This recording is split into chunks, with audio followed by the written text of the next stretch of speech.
Seorang wanita terseret ombak di pantai wisata Aparalang, Kabupaten Bulukumba, Sulawesi Selatan. Korban akhirnya tewas terseret ombak diduga karena kehabisan tenaga. Ya Allah. Ya Allah.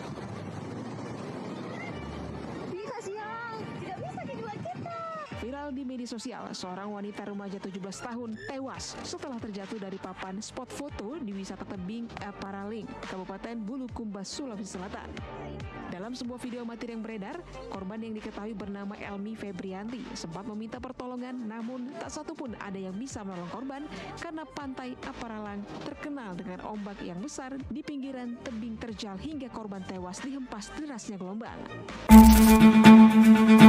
Sebagai jurnalis visual, videografer, atau bahkan masyarakat umum yang memegang smartphone, insting pertama kita ketika melihat sebuah peristiwa besar atau tragedi di depan mata seringkali seragam. Angkat kamera, atur fokus, lalu tekan tombol record. Assalamualaikum warahmatullahi wabarakatuh. Halo semuanya, selamat datang di video pembelajaran mata kuliah jurnalisme visual bersama saya Hayana, dosen dari program studi komunikasi dan penyiaran Islam IAIN Parepare. Menyambung refleksi dari diskusi kita di pertemuan sebelumnya mengenai fungsi jurnalisme sebagai pengumpul fakta dan pencari kebenaran, kita ketahui tugas utama seorang insan komunikasi adalah merekam realitas apa adanya dan menyampaikannya kepada publik secara cepat. Tetapi, lewat kasus di tebing Aparalang Bulukumba yang baru saja terjadi, kita dipaksa untuk merefleksikan kembali batasan dari tugas tersebut. Saat korban sedang bertaruh nyawa di antara amukan ombak, kamera menyala di mana-mana di atas tebing. Namun, tangan yang terulur untuk menolong justru tidak ada, hingga akhirnya korban meninggal dunia karena tenggelam. Apakah mengejar fakta di lapangan mengizinkan kita untuk mengabaikan keselamatan sesama? Apakah demi mendapatkan bukti visual yang valid, kita sah-sah saja membiarkan sebuah tragedi terjadi di depan mata tanpa mengulurkan tangan? Hari ini kita akan melihat bahwa jurnalisme visual yang kebablasan tanpa panduan etika hanya akan melahirkan masyarakat yang dingin, pasif, dan mati rasa. Di video pembelajaran kali ini, kita akan membedah etika lensa antara empati dan eksploitasi. Dalam studi komunikasi, kita harus paham bahwa kamera bukan sekadar alat rekam mekanis yang netral. Kamera adalah sebuah instrumen kekuasaan. Ada relasi kuasa yang timpang ketika Anda memegang kamera dan mengarahkannya kepada seseorang yang sedang berada dalam kondisi tidak berdaya atau bertaruh nyawa. Anda memegang kendali penuh atas narasi dan martabat mereka. Disinilah benturan etika itu terjadi. Dalam jurnalisme, kita selalu bergerak di antara dua kutub kepentingan. Kutub pertama adalah the right to know, hak publik untuk mengetahui informasi. Publik berhak tahu bahwa ada masalah keselamatan atau insiden di Aparalang agar menjadi evaluasi bersama. Namun di kutub seberang ada the right to privacy and dignity, hak korban dan keluarga untuk dihormati ruang personalnya dan dijaga martabatnya di saat-saat paling rapuh dalam hidup mereka. Ketika seseorang pemegang kamera melintasi batas privasi tersebut demi mengejar sensasionalisme, demi yang pertama mengunggah di media sosial, atau demi menaikkan angka views, saat itulah kita jatuh ke dalam apa yang disebut sebagai tragedi atau komodifikasi penderitaan. Kita menjadikan kemalangan orang lain sebagai komoditas digital kita. Mari kita bedah secara mendalam dan kritis apa yang terjadi di Aparalang kemarin. Mengapa puluhan orang di atas tebing memilih untuk tetap merekam alih-alih melakukan tindakan penyelamatan?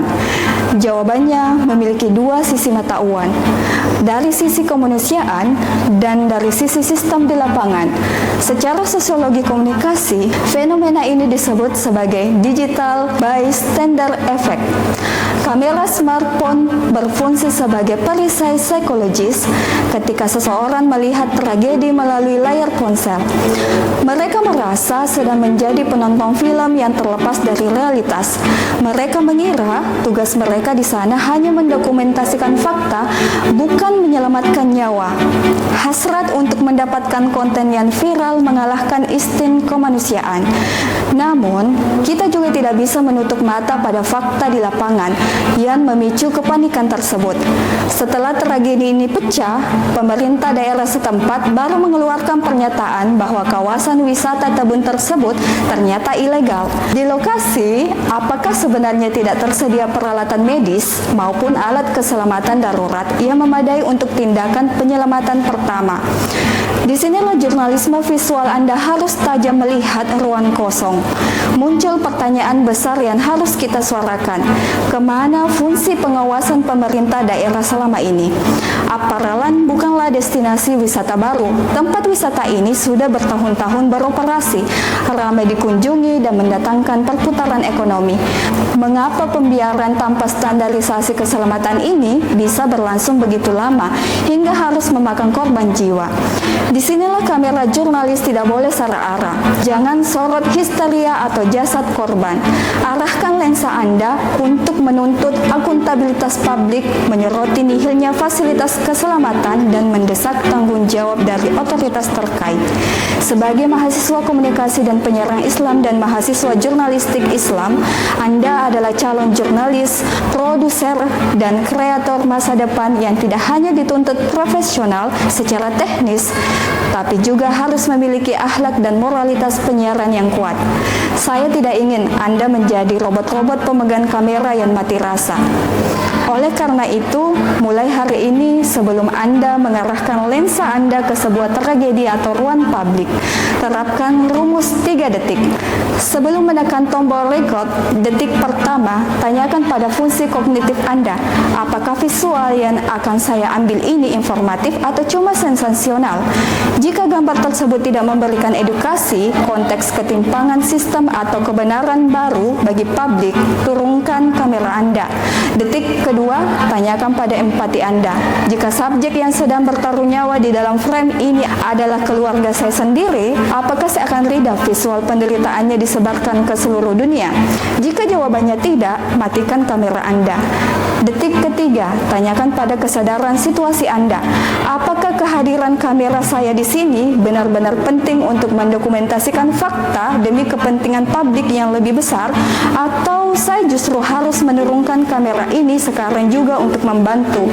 Ingat, jurnalis visual yang profesional tahu kapan harus mengangkat kamera untuk membela kemanusiaan dan tahu kapan harus menurunkan kamera untuk menghormati kemanusiaan. Tragedi di Apparalan telah memberikan kita semua pelajaran yang sangat mahal harganya. Pelajaran tentang rapuhnya sistem pengawasan wisata kita sekaligus rapuhnya empati sosial kita di hadapan sebuah layar gawai. Untuk menutup video pembelajaran hari ini, silahkan tulis analisis kritis Anda di kolom komentar atau di forum akademis kelas kita pada Adlin. Lihat adanya fakta bahwa tempat wisata tersebut ilegal dan minim fasilitas keselamatan. Bagaimana seharusnya jurnalis visual mengemas laporan beritanya agar fokus publik bergeser dari sekedar menonton tragedi menjadi mendesak evaluasi kebijakan pengawasan Pemda. Tuliskan argumen Anda dengan menyertakan pisau analisis etika komunikasi yang kita bahas tadi. Saya tunggu ide-ide hebat dari Anda semua. Terima kasih telah menyimak video pembelajaran ini hingga selesai. Tetap tajam dalam berkarya, tetap kritis dalam berpikir, dan yang paling utama, tetap miliki empati di balik lensa Anda. Saya Hayana, sampai jumpa di video pembelajaran berikutnya. Berawal dari belajar, berakhir dengan amal. Wassalamualaikum warahmatullahi wabarakatuh.